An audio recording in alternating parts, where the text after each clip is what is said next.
following is a quote you're immediately met with when you start up a playthrough of For the King. A disclaimer that tells you that you most likely won't succeed in your first adventure, and perhaps not even the second. Do not set out on this quest with the expectation that you will succeed at first try. Your betters have gone before you and fallen to the last, yet do set out and strive. Learn what you can, and when you fail and your light is extinguished forever, despair not, for many more answer the call each day. Despite the release of fantastic RPG titles like The Outer Worlds, it is this game, For the King, that has consumed my time of late. It took me a few days to understand why, but when I did, I knew I had to do a game design talk on the subject. Now in this game design talk, I'm going to talk to you guys about why I think loss is a more valuable teaching tool than winning is. But before we get into game specifics, we need to talk about what I think the human element of this design choice is. Most of us had a game-winning experience in our lives, whether it was a challenging tournament with opponents, an unforgettable couch co-op encounter, or even a single-player challenge that we bested all by ourselves. We don't easily forget the times that we have triumphed in video games, as those memories are extremely easy for us to hold on to and remember. They're the highlight reels of boss fights and game-winning kills that we tell our friends about and post to YouTube as proof of our exploits. I myself still remember great victories I had in Age of Empires 2 and Warcraft 3 against my childhood friends, and those things will probably never leave me. It is really hard to deny that winning of any kind makes us feel great and provides us with great memories. The problem with winning, I think, from a design perspective, is that it does not really make us reevaluate our strategies or try to improve our mechanics at all. Think about it. When was the last time you defeated a boss and started reevaluating which ability you used, or at what time it would have been better to activate that special item you acquired? This is me speaking from experience. So often in games I do not think about how I could have improved beating the boss. I mean, my strategy worked, right? I won, so why would I need to do anything else if I can repeat that strategy every time I face a similar foe? I don't need to try and determine different weak points or try to get a better understanding of my terrain, because I already overcame the challenge the game presented me with, and now I gotta start thinking about the next challenge. When we find ourselves on the losing end, however, that's when our failures really inspire us to attempt these different strategies and methods of approach. That's when we use these new mechanics, or we use these hidden abilities that we haven't played with a lot. I play a game called League of Legends, and so often when I find myself in a winning situation, I really just build whatever I feel like, and I just kind of walk over my opponent because I feel like there's nothing they can do. But when I'm losing, I start to analyze more.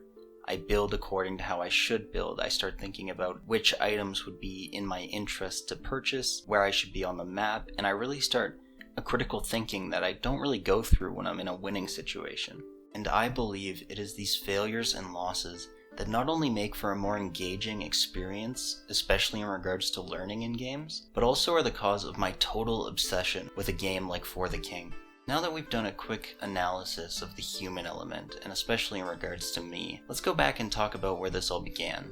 The disclaimer in For the King. Now if you're anything like me, and you've played a lot of RPGs, you've seen these before. Every time you select the hardest difficulty on your first playthrough in a new RPG, you're met with one, which is usually followed by a quick shrug and something along the lines of, yeah, whatever, we'll see.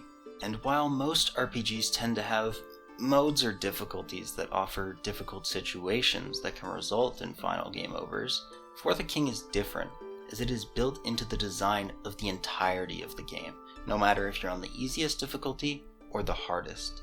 I started my journey similarly to most RPGs, picked the hardest difficulty, and began exploring this new land filled with monsters and encounters. A few missions in, and I found myself in a vast cavern, and I was at a significant disadvantage. Not only was my gear insufficient, but I was lacking a few important items that I didn't even know about that would have made the difference, and found myself in a game over state. If I had succeeded on my first attempt, I would have had no idea on the importance of identity scrolls, or a healthy set of herbs for treating poison and flame damage types. And with every subsequent playthrough, I played a new party of adventurers and advanced through the campaign a little farther each time, learning along the way, and even more devoted to coming back with a better and more knowledgeable party. And every time I got a game over state, not only was it more driven for my next playthrough, but it also taught me valuable lessons that I used in future playthroughs and even in some of the expansions.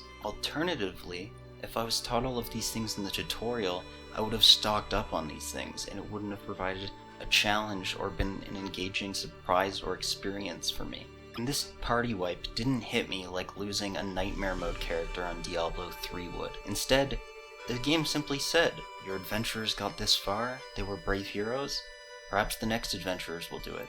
It took me 7 attempts to finish For the King, and when I finally did, not only was I proud of my accomplishment and excited to try the other various adventures in the game, but I had learned so much about the game and encounters that I could not wait to get a friend involved, and to run through the game, passing my knowledge down to him like a wise NPC on our journeys. Now, as designers, we really want to succeed in having players see the full extent of the things we make in our game. And with the current state of game releases, it's very rare when somebody actually completes a game to its full extent. But it's also really important that we remember as designers that sometimes you teach your players more through loss than you do through victory.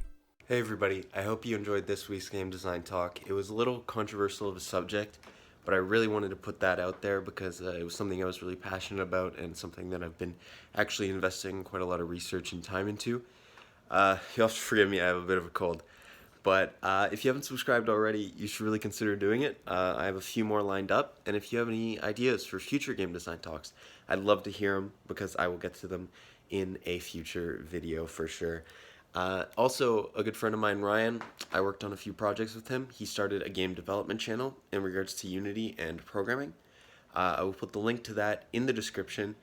And also, we got channel art over here at Can't Resist Just Now, and that is so thank you to Brenna. She's been awesome to work with, and you can also find a link to her portfolio in the description as well. I will see you guys in the next Game Design Talk. Thank you guys so much for watching to the end.